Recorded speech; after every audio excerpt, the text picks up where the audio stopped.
জানো তো, আজ থেকে 4 বছর আগে আমি ওটস খাওয়া শুরু করি। মানে ওটস সম্বন্ধে জানি এবং ওটস খাওয়া শুরু করি। আর মশলা ওটসটা খাওয়া শুরু করি আজ থেকে 2 বছর আগে। তার আগে নর্মাল ওটসটা খেতাম। তারপরে নর্মাল ওটসটা এত কিছু মেশাতে হয়, নইলে আমার মেয়ে খেতে চাইতো না। তো আমার মেয়ে 4 বছর আগে ভীষণ মোটাসোটা ছিল।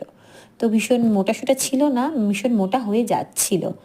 তো সেই জন্য তখন প্রথমে আমি কর্নফ্লেক্স খাওয়াতাম ছোটোবেলা থেকে। মানে রুটি টুটি খাওয়াতাম, তার সাথে কর্নফ্লেক্স মানে স্কুলে যাওয়ার সময় আমি কর্নফ্লেক্সটা দিতাম। ও স্কুলে সকালে মর্নিং স্কুল ছিল, তো কর্নফ্লেক্স খেয়ে যেত। তো কর্নফ্লেক্স খেয়ে দেখলাম ও বেশি হেলদি হয়ে যাচ্ছে। তো তখন আমি ওটস খাওয়ানো শুরু করি, এবং ওটস খাইয়ে কিন্তু আমার মেয়ে রোগা হয়ে গেছিলো অনেকটা রোগা হয়ে গেছিলো, অনেকটা ওয়েট লস হয়েছে। তো আমি সেই থেকে ওটসটা আমি আমার কাছে মানে ঘরে রাখি, এবং এটা মাঝে মাঝেই করে খাই। এবং যখন কিছু ভারী খাই, ভারী কিছু হয়তো খাওয়া হয়ে গেছে, রাতের দিকে হালকা খাওয়ার জন্য বা সকালে ব্রেকফাস্টে বা মেয়ের টিফিনে কিন্তু আমি অবশ্যই এই মশলা ওটসটা করে খাই।